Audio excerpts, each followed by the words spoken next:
Tapi alhamdulillah habis penanganan dari dokter udah nggak ada keluhan ya? Nggak ada keluhan. Tapi memang dulu Torik ini pernah mengalami gusi beradal juga nggak? Dulu juga pernah, waktu itu sama dokter Ian, pertama kali. Iya, dulu banget waktu dulu awal-awal datang memang waktu kita cek, kita bersihkan memang ada radang gusi juga waktu itu. Waktu itu sebelum di veneer ya, awal-awal ya? Iya, jauh sebelum di veneer dulu sempat juga terjadi radang gusi gitu dok. Jadi memang sebenarnya peradangan gusi itu bisa terbentuk karena kenapa? Karena sikat giginya mungkin yang kurang pas. Kalau sekarang kan semua orang pasti sikat gigi dong. Jarang kan orang nggak sikat gigi, cuman cara sikat giginya. Terus Torik suka dental floss nggak? Pakai benang gigi gitu. Benang gigi ya? Disuruh sama dokter sih setiap hari ya, tapi aku jarang ya. Jarang. Ya, sikat gigi aja paling. Ya. Alhamdulillah, tapi sekarang nggak ada keluhan ya. Nanti berarti kita cek supaya ngelihat nih perubahannya apa sih setelah kemarin kontrol sama hari ini. Waktu itu sempat di laser juga ya? Sempat di laser. Ya? Sempat di laser, terus dibersihin. Habis itu enak. Habis itu enak. Tapi apa sih bahayanya gingivitis tuh, dok? Bahayanya gingivitis tuh, dokter Ian. Selain dia bisa menyebabkan gusi berdarah, dia juga ujung-ujungnya nanti bisa gigi goyang ya? Iya, betul dok. Ya? Jadi memang gingivitis ini adalah sebenarnya gejala awal, Mas. Jadi gejala awal dari adanya tanda-tanda peradangan pada gusi yang biasanya kalau cepat ditanganin dia akan segera membaik. Tapi jika tidak ditanganin dan biasanya ini tanpa rasa sakit, jadi nggak ada keluhan pasiennya. Iya, nggak ada gejala. Makanya pasien tuh jarang aware kalau dia tuh ada keluhan gitu.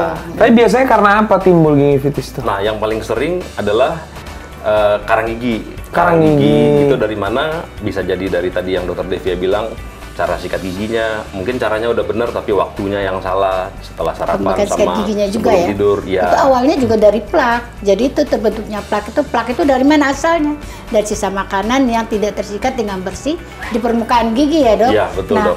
Kan dokternya tadi bilang adanya karang gigi. Plak itu lama-lama kalau menumpuk tidak tersikat dengan bersih, terbentuklah karang gigi. Dia gitu. akan mengeras si plak. Mengeras si plak itu.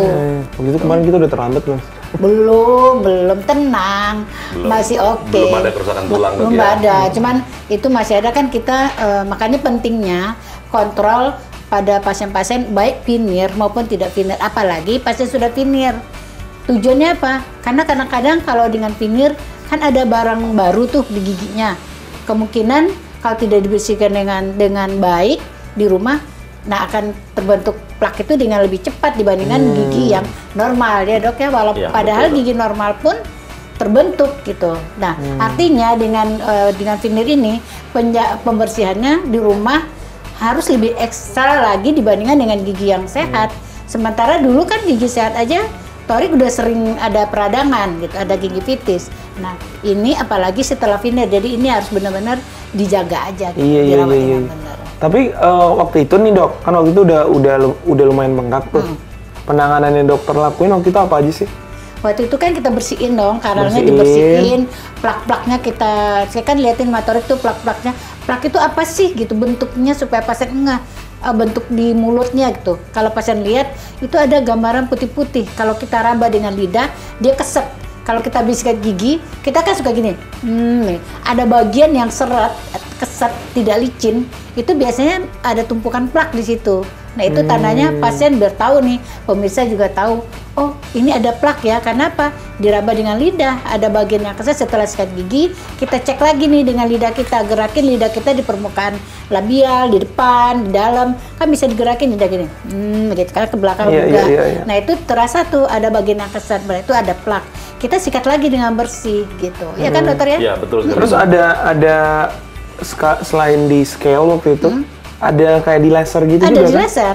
Nah di laser itu tujuannya untuk membantu menghilangkan peradangan dan juga merangsang vaskularisasi ya dok ya? Ya betul dok, jadi kita ada laser khusus, dioda laser, kita punya laser bagus, jadi dia diberikan untuk kasus-kasus radang gusi, dia mempercepat, seperti dokter Devia tadi bilang, mempercepat penyembuhannya.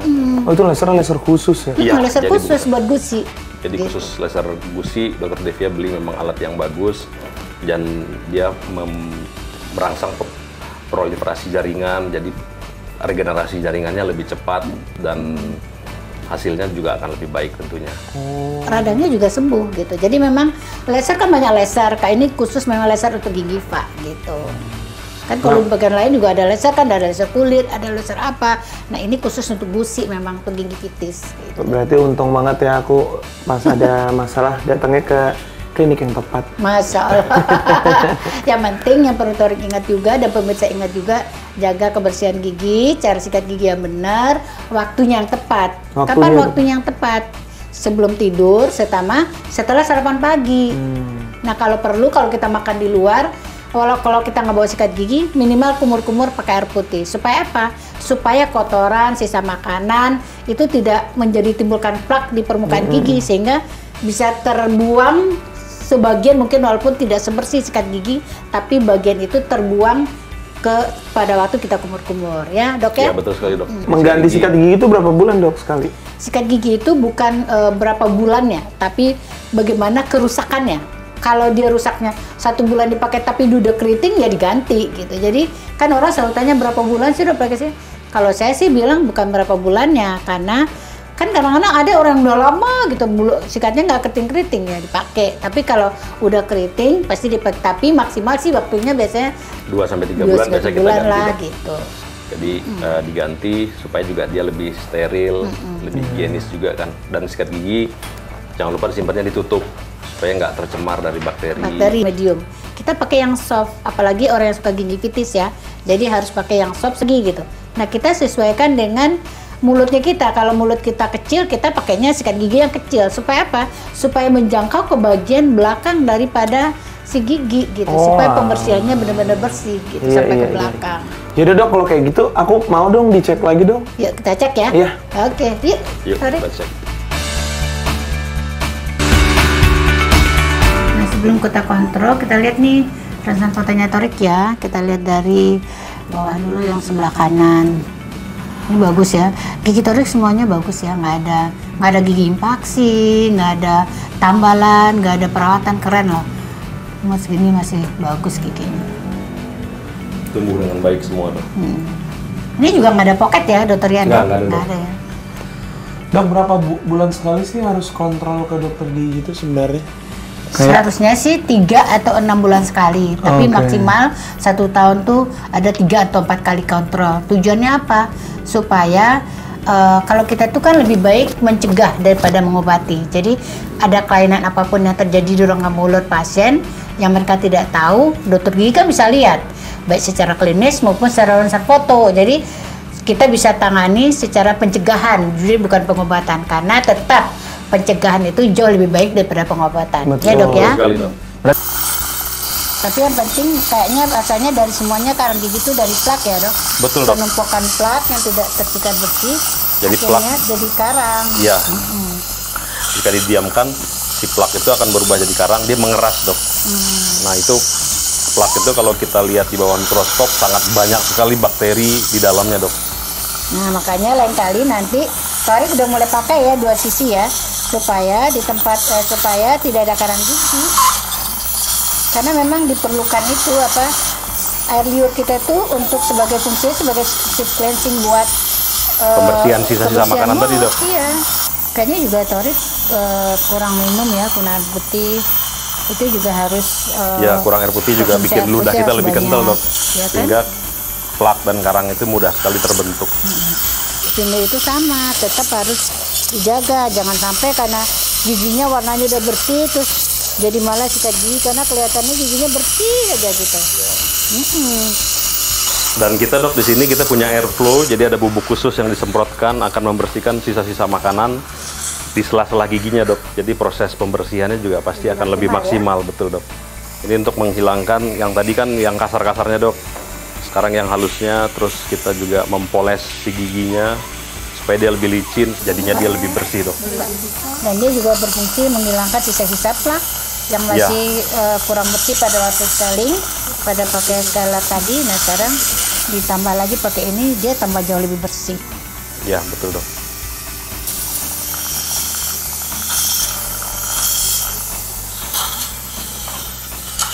Sekarang kita juga harus nih bersihin di sela-sela giginya pakai dental floss nih. Nanti aku ajarin Torik gimana pakai dental floss yang benar supaya gigi dan gusinya tidak berdarah dan plaknya di sela-sela giginya. Jadi dia akan bersih sisa-sisa makanan di sela-sela, Dok. Paling sering radang akibat ini kurang dental floss. Kenapa? Karena kan yang paling susah ngebersihin itu di permukaan gigi. Kalau sikat gigi pasti terjangkau. Kalau di sela-sela gigi ini hanya dental floss ini yang bisa menjangkau kalau untuk di rumah. Kalau di dokter gigi ada alat. Iya. Apalagi untuk gigi yang sensitif. Sekarang kita sikat gigi. Nah, di sini kita ajarin lagi nih cara sikat gigi. Sikat giginya disikat dari gusi ke bawah. Nah, sela-selanya ini sikat gigi ini ada bulu yang halus. Dia bisa membersihkan di sela-sela gigi juga. Jadi double nih. Jadi setelah tadi bersih pakai scaler, kita pakai dental floss, kita bagi lagi sikat gigi dan disikat lagi di tempat sela-selanya. Ini di bawah gusinya juga bisa disikat, dibersihin karena dia ada bulu halusnya. Jadi plak yang di bawah gusi itu jadi berkurang gitu, dan hilang. Bukan berkurang lagi, kalau ini mah udah double. Sekarang permukaan punya, ini permukaannya disikat kiri ke kanan maju mundur. Ini juga kiri kanan maju mundur sebelah kanan. Yang di dalam ini gerakannya mencongkal gitu. Supaya tidak ada plaknya yang nempel di sini. Karena ini paling sering terjadi karang gigi di belakang sini. Karena paling banyak memang orang itu karang giginya di belakang sini ya, Dok? Iya, betul, Dok. Karena itu satu kan nggak kelihatan, Dok, waktu dibersihin, Dok. Kalau depan kan biasanya bisa lihat ya. Kita bisa lihat, Dok. Nah, sekarang kita pakai air flow.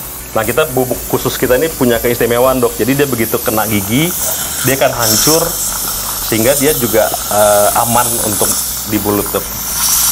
Dia ada ininya ya, ada kandungannya kayak kristal gitu. Jadi plak-plak itu juga dia hilang nih pakai ini. Stem rokok itu juga bisa hilang pakai ini. Iya. Terutama sih yang di sela-sela. Kalau dulu kita kalau ini kan susah ngebersihin yang di sela-sela karena scaler pun susah menjangkau benar-benar di sela gigi. Kalau ini dia bisa benar-benar membersihkan di sela-sela gigi. Karena bubuk itu akan nyampe ke dalam-dalam selahnya, Dok ya. Dengan bersih.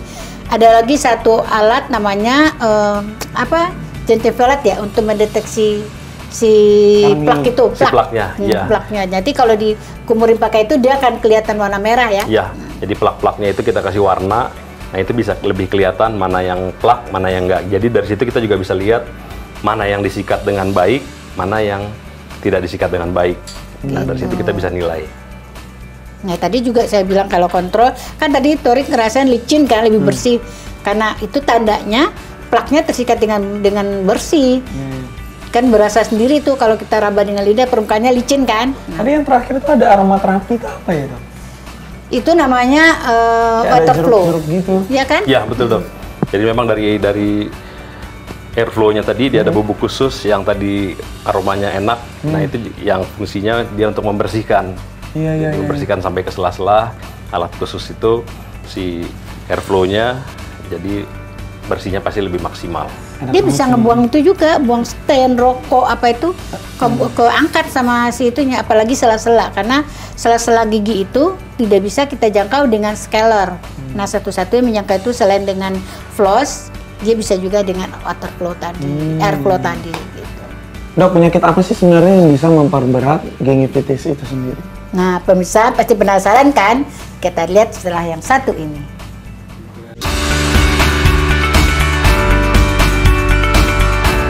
Nah, pemirsa, penyakit sistemik apa yang bisa memperberat terjadinya gingivitis? Contohnya salah satu diabetes. Dan apalagi dokter Rian yang penyakit sistemik yang kira-kira bisa nih, Dok, memperberat kondisi gingivitis. Nah, jadi selain diabetes yang tidak terkontrol tadi, Dok, bisa juga terjadi pada orang-orang yang memiliki darah tinggi. Jadi ada obat-obatan tertentu yang membuat gusinya bengkak, sehingga gusinya bengkak kan dia gampang nyangkut kotoran, dia malah jadi tambah radang, Dok, si gusinya. Dan kemudian penyakit-penyakit lain mungkin yang non sistemik adalah kayak kanker darah, leukim, kemudian HIV, kan dia imunnya turun, Dok. Imunnya turun. Nah, kemudian juga bisa mungkin dari perubahan hormonal. Pada ibu hamil ya? Iya, ibu hamil itu hamil juga cenderung biasanya terjadi gingivitis ya, dokter? Iya, Karena betul, Dok. apa? karena perubahan hormonnya yang tidak stabil ya. Iya, perubahan hormon di tubuhnya. Kemudian pada masa pubertas juga ada, makanya ada disebut gingivitis puberti terjadi pada masa pubertas, Dok. Dok, kalau misalnya gigi berdarah itu pasti gingivitis. Ketika sikat gigi berdarah gitu gingivitis. Jadi gusi berdarah itu tidak semuanya gingivitis, bisa juga karena penyikatan terlalu keras. Tapi rata-rata banyaknya adalah karena gingivitis ya, Dok ya. Ya, betul sekali, Dok. Jadi harus dipastikan juga itu berdarahnya karena apa, terus berapa kali timbulnya. Kalau cuma sekali aja habis itu nggak darah-darah lagi, ya bisa jadi yang dokter bilang tadi, tertusuk, sikat giginya terlalu kenceng, keras, ya. Atau ditonjok gitu ya. Nah, tapi kalau dia berlangsung terus dalam beberapa hari, ya itu harus lebih diwaspadai, lebih dicurigai ya. Iya, betul, Dok. Adanya radang di gusinya. Kalau pencegahannya nih, Dok, sama terakhir tipsnya deh. Pencegahannya yang pasti Torik harus benar-benar cara sikat giginya benar. Semua orang sekarang pasti sikat gigi. Jarang sekali orang tidak sikat gigi. Tapi sikat giginya benar nggak caranya gitu. Harus dicakup dengan cara benar. Ya tadi saya sudah kasih lihat contohnya bagaimana cara sikat gigi yang benar, yaitu dari atas ke bawah, kemudian yang kiri kanannya harus disikat juga, permukaan oklusalnya, permukaan dalamnya, harus semua permukaan gigi tersikat dengan bersih. Kemudian jangan lupa dental floss. Dental floss ini adalah satu keharusan juga, sama pentingnya dengan sikat gigi. Kenapa? Karena dental floss itu membersihkan di sela-sela gigi, terutama pasien veneer.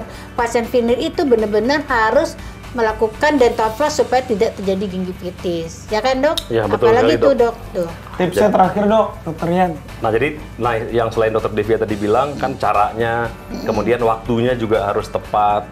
Pemilihan sikat giginya yang Dokter Devia tadi udah jelaskan, sikat gigi pilihlah yang soft, kemudian yang tidak terlalu besar sehingga bisa menjangkau ke seluruh ujung. Dan yang paling penting adalah jangan lupa kontrol ke dokter gigi walaupun nggak ada keluhan. Gitu. Seperti Dokter Devia tadi sampaikan, 2 atau 3 kali setahun, setiap 4-6 bulan sekali harus datang ke dokter gigi untuk cek, untuk memastikan kondisi gigi kita dan untuk membersihkan gigi kita tentunya. Nah, itu juga bagian tip dari bagaimana cara merawat gigi yang benar atau menjaga untuk tip gimana sih gigi kita supaya sehat. Nah, tadi udah disebut yang tadi, dan tambahannya jangan lupa kontrol ke dokter gigi setiap 3 atau 6 bulan sekali. Jadi kalau gingivitis ini jika tidak dilakukan perawatan, dia kerusakannya akan berlangsung terus sehingga dapat merusak si jaringan penyangga gigi, yaitu tulang. Nah, ketika tulangnya rusak, jadi kerusakannya melibatkan tulang, kita sebutnya itu sebagai bukan gingivitis lagi, yaitu periodontitis. Ketika dibiarkan lagi, poketnya akan menjadi dalam, kemudian sampai gigi itu menjadi goyang dan bisa berakibat lepas sendiri giginya. Makanya ada orang yang bilang tiba-tiba giginya lepas sendiri dok, ya. saya nggak ada lubang, nggak ada keluhan, dan kok tiba-tiba gigi saya lepas sendiri. Ada giginya memanjang gitu sendiri ya? Akarnya kelihatan, sehingga kelihatan. Dia jadi lebih sensitif. Kena dingin dia sensitif, kena panas sensitif, makan es krim atau apa dia jadi ngilu banget. Nah itu tadi gara-gara gusinya turun, tulangnya turun. Nah pemirsa, segitu pentingnya memelihara kesehatan gigi dan gusi kita. Maka mulai dari sekarang, jagalah kesehatan gigi dan jangan lupa kontrol ke dokter gigi ya, setiap 3-6 bulan sekali. Wah, benar-benar top deh hari ini, Dok. Aku ngerasa gigi aku seger banget, terus aku ngerasa otakku juga dipenuhi dengan ilmu-ilmu baru hari ini ya. Semoga teman-teman di rumah juga merasakan hal yang sama, dapat insight-insight baru tentang baik itu tentang kebersihan gigi dan tentang gingivitis itu sendiri. Oh iya. Berarti aku udah selesai ya, Dok ya? Udah dong, alhamdulillah. Pas, berarti habisnya langsung makan. Silahkan makan, nanti kantornya 3 bulan lagi ya Kak. Siap. Terima kasih, hati-hati di jalan. Thank you ya. Thank you ya, Torik. See you. See you ya. Salam Mama Alia ya.